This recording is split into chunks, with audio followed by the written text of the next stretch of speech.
Salut à toi et bienvenue sur une nouvelle vidéo d'Immersion Trail. J'espère que tu vas bien. Ce soir, je me suis permis d'aller dehors, prendre l'air frais, profiter un petit peu des fraîcheurs d'été. J'espère que tu m'entends bien, que le micro capte bien ma voix.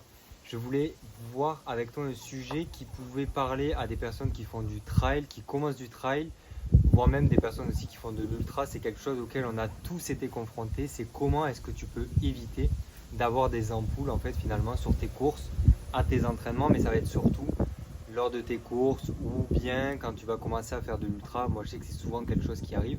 Comment bien préparer son pied, comment éviter toutes ces choses-là, les frottements, les ampoules, parce que c'est vraiment des choses qui peuvent gâcher votre course. Donc je voulais voir un petit peu toutes ces choses-là, les routines que je mettais en place de mon côté pour éviter justement un petit peu tous ces petits problèmes qui pouvaient gâcher votre course ou du moins faire en sorte que vous preniez un petit peu moins de plaisir parce que c'est jamais confortable d'avoir une ampoule quand on court. Bref, la première chose, je vais diviser ça en deux parties, ce que vous allez pouvoir faire avant votre course, parce que je vais oui cibler les ampoules le jour de votre course. Après, vous l'aurez compris, des ampoules on peut en choper tout le temps, mais je vais différencier l'avant-course pour la préparation un petit peu à la maison, ce que vous pouvez faire un petit peu aux entraînements et ce que vous pouvez faire le jour de course. Pour l'avant-course, la première chose, c'est que j'ai l'habitude moi d'utiliser deux crèmes. La première, c'est la crème NOC, c'est une crème hydratante qui va venir si vous voulez tout simplement hydrater vos pieds et donc rendre votre peau un petit peu plus souple, un petit peu plus hydratée. Je n'ai pas besoin de vous expliquer en quoi ça consiste d'hydrater la peau, mais ça va éviter justement qu'elle s'assèche comme ça et qu'elle puisse venir créer des cloques, des ampoules. Mais je viens toujours coupler ça avec la crème qui s'appelle Tano, qui elle a un effet durcissant. Je mets souvent la NOC la nuit, pour toute la nuit, donc je dors avec des chaussettes, c'est pas très glamour, mais au moins le pied peut macérer dans la crème hydratante et ça se diffuse toute la nuit. Et ensuite, le matin, je mets la Tano qui vient là durcir un petit peu le pied et créer de la corne si vous voulez. Ça, c'est une routine que je fais un mois avant ma course. Pareil pour la Tano. Et la Tano, je l'arrête une semaine et demie avant ma course pour pas justement avoir les pieds trop secs avant le départ de la course. Et voilà un petit peu ce que je fais pour les préparations à la maison. Ensuite, pour tout ce qui est des entraînements, pensez bien à utiliser les chaussettes que vous allez utiliser le jour de course. Mais également aussi les chaussures, ça va de soi. Mais en fait, tous les nouvelles chaussettes, toutes les nouvelles chaussures que vous allez essayer, c'est des nouveaux points d'appui, le temps que la chaussure se fasse à votre pied. Donc c'est vraiment hyper important d'avoir une chaussure qui est faite à votre pied, des chaussettes que vous avez déjà essayées sur vos week-end shocks, etc. et qui vous permettra justement d'être certain que vous n'avez pas d'appui, etc. Et au moins, votre pied aura fait un petit peu de corne aux endroits potentiels où est-ce qu'il a pu frotter, ce genre de choses. Donc c'est vraiment bien important de garder des chaussures que vous connaissez bien, qui ne sont pas pour autant trop usées, sinon vous risquez de vous blesser. Mais justement comme ça, votre pied va pouvoir un petit peu se former, s'adapter à sa chaussure et renforcer un petit peu avec de la corne, etc. On a vu. Ensuite, pour le jour de course, un truc qu'il est important de faire, on a trop tendance à penser qu'on perd du temps à s'arrêter pour enlever un caillou, à s'arrêter pour refaire ses lacets, à s'arrêter pour remettre sa chaussette comme il faut.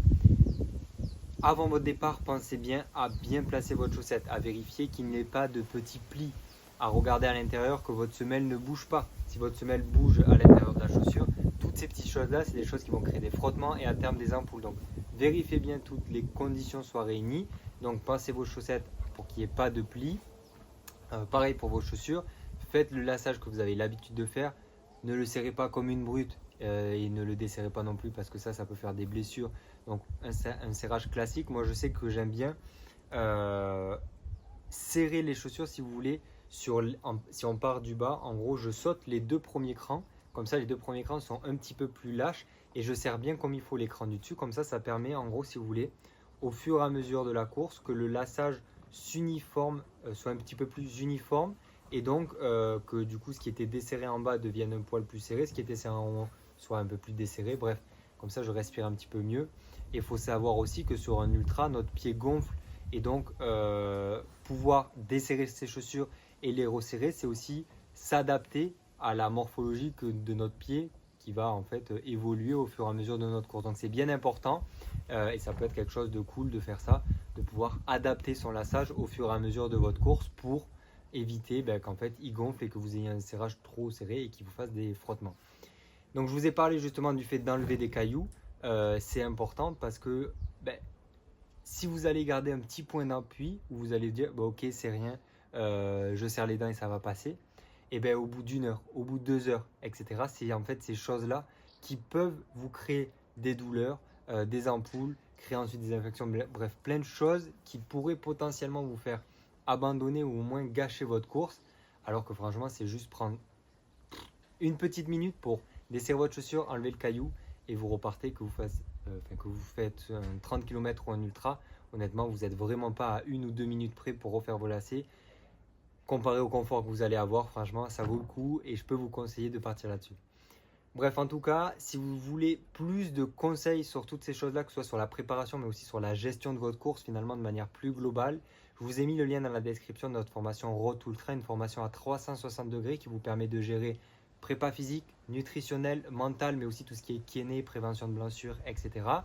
Et on a fait aussi un module dans lequel on aborde justement la gestion de course pour le jour de course, comment savoir gérer ses allures, les différents aléas qu'on va pouvoir rencontrer, etc., etc. Donc vous avez tout ça dans la description.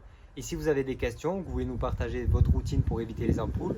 Vous avez l'espace commentaire pour ça. Ou sinon, vous pouvez nous écrire sur Instagram ou alors rejoindre notre communauté Immersion Trail sur WhatsApp. C'est gratuit. Vous pouvez poser toutes vos questions. On est là avec l'équipe pour pouvoir y répondre. Et puis sinon, si vous avez aimé la vidéo, mettez un petit pouce bleu. On se retrouve nous tous les jours sur YouTube, tous les jours sur Instagram pour une nouvelle vidéo. Et sur ce, à demain, passez une bonne soirée. Bye bye.